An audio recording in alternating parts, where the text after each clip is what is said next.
शुक्रवार को उड़ीसा के बालासोर में एक रेल हादसा हुआ जिसमें 270 से ज़्यादा लोगों की मौत हो गई, जबकि 900 से ज़्यादा लोग घायल हैं। मौजूदा समय में जहां एक तरफ घायलों के उपचार को लेकर और साथ में जिन लोगों ने अपनी जान गंवाई है उनके संबंधियों से संपर्क कर इन लोगों के जो शव हैं उनको दिए जा रहे हैं, तो वहीं दूसरी तरफ रेलवे का जोर है कि इस बात का पता लगाया जा सके कि आखिर क्या कारण थे जिनकी वजह से यह हादसा हुआ। मौजूदा समय में ऐसी कई परिस्थितियां हैं जो इसके पीछे का कारण हो सकती हैं, और पहली परिस्थिति है कि एक शॉर्टकट जो कि शायद वहां काम कर रहे लोगों द्वारा अपनाया गया हो। क्या ये शॉर्टकट है और क्या थ्योरी है? अगर हम बात करें इस घटना की, ये कोरमंडल एक्सप्रेस है जो इस चेन्नई की तरफ से आ रही है। ये अपलाइन है और ये डाउनलाइन है। अपलाइन की अगर बात करें तो ये वो पॉइंट है जहां कहें कि जिस पॉइंट की वजह से माना जा रहा है कि हादसा हुआ। कहा जा रहा है कि यहाँ पर ट्रेन को एक ग्रीन सिग्नल दिया गया। ट्रेन को ग्रीन सिग्नल दिया गया इस लाइन पर जाने के लिए, लेकिन ट्रेन इस लाइन पर जाने की बजाय लूप लाइन पर चली गई, और जो पॉइंट था वो कुछ इस डायरेक्शन में सेट था कि ट्रेन को इस लाइन पर भेज दिया गया। मौजूदा समय में जहां सिग्नलिंग प्रणाली की बात करें तो ये मुमकिन नहीं है, तो वहीं दूसरी तरफ कहा जा रहा है कि अगर किसी व्यक्ति ने सिग्नलिंग सिस्टम से छेड़छाड़ की हो या इसमें कोई कहें कि तकनीकी खामी रही हो तो ये मुमकिन है। पहली जो थ्योरी है वो कहीं ना कहीं उस शॉर्टकट की तरफ इशारा करती है जो शायद वहां काम कर रहे लोगों ने अपनाया हो। बताया जा रहा है कि यहाँ पास में एलसी गेट है जहां पर कुछ रिपेयर का काम चल रहा था, कुछ मरम्मत का काम चल रहा था। उसी समय शायद बूम को चेंज करने के लिए, बैरियर को चेंज करने के लिए सिग्नलिंग सिस्टम से छेड़छाड़ की गई हो, सिग्नलिंग सिस्टम के इस फ्लो को बंद किया गया हो, और उस समय गलती से कुछ ऐसा हो गया हो किसी सर्किट में या कहें कि केबल से कुछ इस तरह की छेड़छाड़ी हो गई हो कि ये जो पॉइंट है ये दूसरी लाइन में सेट हो गया हो। हालांकि जो एक्सपर्ट हैं वो इस बात से इनकार करते हैं कि ऐसा मुमकिन है, लेकिन उसके बावजूद अगर शॉर्टकट अपनाया जाए तो ये मुमकिन है, ह्यूमन इंटरफेरेंस से ही मुमकिन है। पहली थ्योरी है जो कि बात करती है उस शॉर्टकट की जो कि नहीं अपनाया जाना चाहिए था और इस केस में अपनाया गया। आम दिनों में आमतौर पर अगर हम बात करें तो कोई भी अगर मरम्मत का काम रेलवे में किया जाता है तो उसके लिए परमिशन ली जाती है। किसी ऑपरेशनल लाइन के आसपास अगर कोई काम किया जा रहा है तो तमाम तरीके के ब्लॉक और तमाम तरीके के कहें कि परमिशन हैं जो कि न सिर्फ स्टेशन स्टाफ बल्कि कई बार डिवीज़न से भी आती हैं। लेकिन मौजूदा समय में कहा जा रहा है कि जो रिपेयर वर्क था शायद उसके लिए जिस चीज़ की परमिशन ली गई उसके अलावा भी काम किया गया और शॉर्टकट अपनाया गया, जिसकी वजह से सिग्नलिंग में और खासकर इंटरलॉकिंग में कोई दिक्कत आ गई और रेल हादसा हो गया।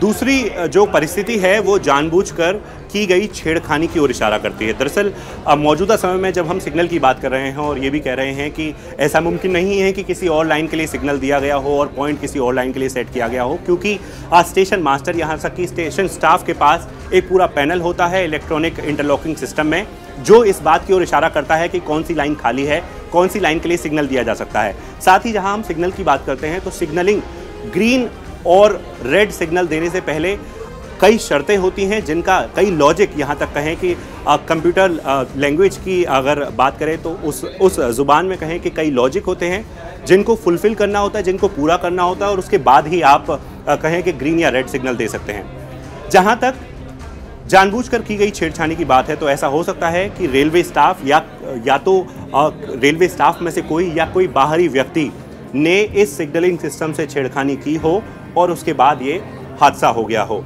कहा यह भी जा रहा है कि ऐसा भी हो सकता है कि रिपेयर वर्क के विषय में स्टेशन मास्टर और स्टेशन स्टाफ को पता हो, लेकिन जिन चीज़ की इजाज़त दी गई है उसके विपरीत जाकर सिग्नलिंग सिस्टम से छेड़छाड़ी की गई हो और उसकी वजह से यह हादसा हो गया हो। ये दूसरी थ्योरी है जिसमें कहा जा रहा है कि जानबूझकर किसी ने सिग्नलिंग सिस्टम से छेड़खानी की जिसकी वजह से पॉइंट गलत डायरेक्शन में सेट हुआ और रेल हादसा हो गया।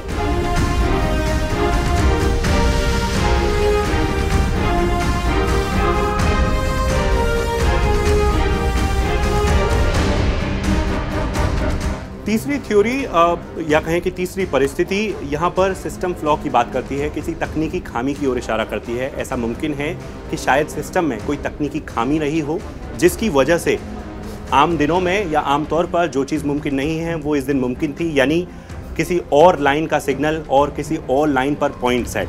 लेकिन मौजूदा समय में तकनीकी खामी की जो बात है वो उस लेटर से भी ज़्यादा पक्की हो जाती है, जिसमें फरवरी महीने में है एक ऐसा ही कहें कि हादसा रोक लिया गया। लोको पायलट ने सही समय पर ब्रेक लगाए, जिसके बाद वो हादसा रुक गया। लेकिन उसके बाद जो वहाँ के ऑपरेशन मैनेजर हैं उन्होंने एक पत्र लिखा और उस पत्र में इस तकनीकी खामी का जिक्र किया। बताया ये भी जा रहा है कि उसमें भी ह्यूमन इंटरफेरेंस था, यानी कि किसी व्यक्ति ने गलती से वो कर दिया था, उसकी वजह से हुआ। लेकिन तकनीकी खामी की जहाँ तक बात करते हैं तो ये मुमकिन है। कंप्यूटर सिस्टम किसी भी समय फेल हो सकता है, किसी भी तरह की तकनीकी खामी आ सकती है और विशेषज्ञों का भी ये मानना है कि फेल प्रूफ सिस्टम बेशक है, लेकिन तकनीकी खामी की गुंजाइश इसमें भी है। मौजूदा समय में रेल अधिकारियों की बात करें तो वो कहते हैं कि सीबीआई इंक्वायरी से पहले या कहें कि सीआरएस इंक्वायरी या नोट से पहले कुछ भी कहना इस मामले में कहें कि बहुत जल्दबाजी होगा। लेकिन सभी लोग उस जांच का ही कहें कि इंतज़ार कर रहे हैं, जिसमें कहीं ना कहीं ये स्थिति साफ होगी कि आखिर वो क्या कारण था जिसकी वजह से ये रेल हादसा हुआ। मौजूदा समय की अगर बात करें तो एक तरफ सीआरएस इंक्वायरी और दूसरी तरफ सीबीआई इंक्वायरी चल रही है। रेलवे के जो स्टाफ हैं, loco pilot, assistant loco pilot, यहाँ तक कि स्टेशन के जो तमाम लोग हैं, उन सब के बयान दर्ज किए जा रहे हैं।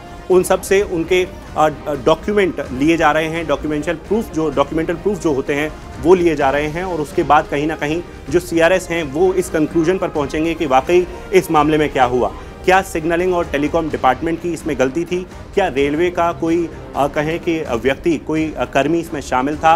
अगर नहीं तो क्या बाहर से कोई व्यक्ति आया? अगर बाहर से कोई व्यक्ति आया तो उसकी क्या मंशा रही? ये सब सवाल हैं। और अगर ये नहीं तो क्या ये तकनीकी खामी थी जिसकी वजह से 270 से ज़्यादा लोग जान गंवा चुके हैं, 900 से ज़्यादा लोग घायल हैं, साथ ही हज़ारों लोग इससे प्रभावित हुए हैं।